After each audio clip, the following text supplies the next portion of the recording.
there's been a steady drumbeat in work away from long-term planning, long-term thinking, long-term investment in our people, and it's all been replaced by short-termism. We all know this, especially if you work for a public company. Those quarterly results seem to outweigh almost everything, you know?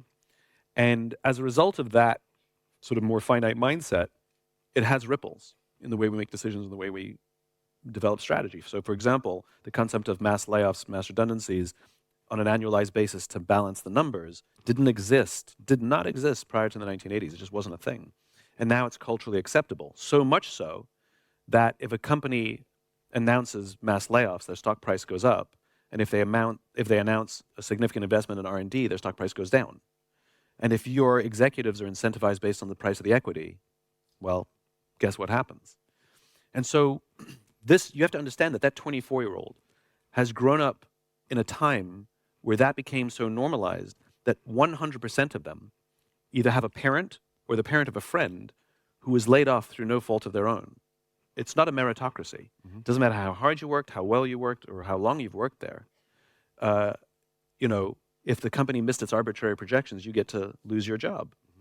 And so we have to understand the companies set the rules for work. And the companies broke the deal of, we're going to look after you for a career, and in return, you're going to give us a lifetime worth of loyalty, and at the end, we'll give you a gold watch. I can speak to a room, and I can talk about the gold watch analogy, and everybody under 35 or 40 doesn't know what I'm talking about. They don't know what I mean when I say, get your gold watch. They have no clue. And that's because the deal was broken. And the thought of them giving an entire career to one company is hilarious. But that's not because they're entitled or stupid. It's because they're playing by the rules the company set. And so for every action, there's an equal opposite reaction. And so that's why when you and I were coming up through the ranks, we would work really hard, go to see our boss and say, can I have a raise, please? Look what I've done. And now kids say, pay me up front and you'll see what I can do. And they're right, because they're hedging their bets, which is because they don't know what day they're going to get laid off, at least give me the cash now. Yeah. So we have to understand how we got here, that they didn't do anything wrong. They're playing by the rules that were set by us. And so we want them to behave differently. We have to change the rules of the game. We have to make them feel like we're investing in their growth.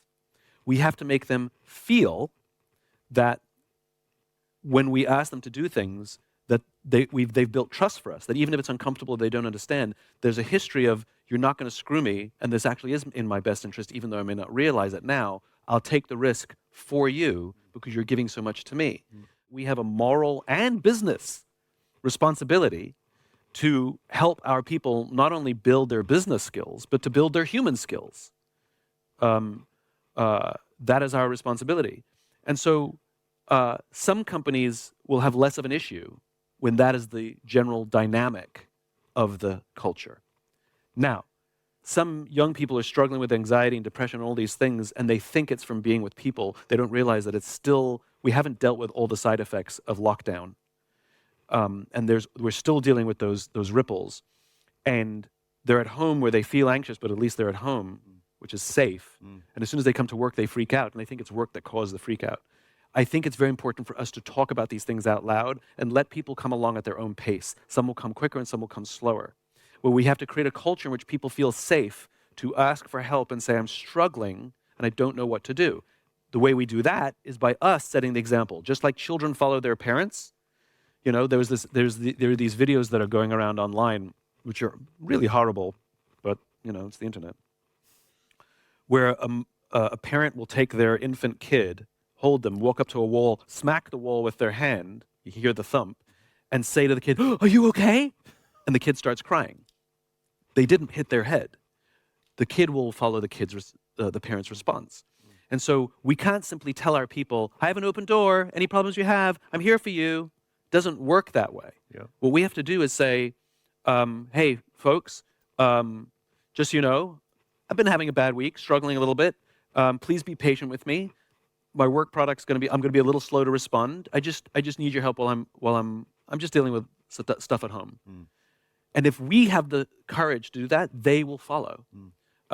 Just as a quick aside, I call it confident ignorance, right? You don't want to come to work and be like, I got some stuff going on at home. It's not going well. I need you. No, you own it. Just like I don't know something. You don't want to say, I don't know how to read a P&L. You go, hey, I don't know how to read a P&L. Somebody can just explain it to me, please? Yep. Right? And I think that starts to help. What we're looking for is everybody who asks this question is looking for a solution to the problem. What they forget is that the problem was years in the making, and the solution is going to at least be months in the making. And if you haven't done the hard work of building up the culture of trust, start now. Yep. I will say, as a final thought, I know one guy who's the CEO of a fairly decent-sized company, many thousands of employees, and I thought the way that he did it was absolutely genius. It's the same thing. Everybody went remote. He's trying to get people back. He knows he's not going to succeed, or he's going to create a mass rebellion or damage morale. And so he makes one dictate. He demanded that his direct reports, whatever it is, 12 people, 15 people, only they have to come to work. Everybody else is still optional. And he says to the senior reports, you're a senior leader. If you have a problem with that, then you have no right being here. Like you toe the party line because you're a senior leader. So they have to be at work. Turns out when that group comes to work, this group kind of wants to show up more to get a little face time. And if that group is showing up more, this group shows up a little more. And before you know it, everybody's back at work. But again, took a bit of time. But I thought that was kind of genius.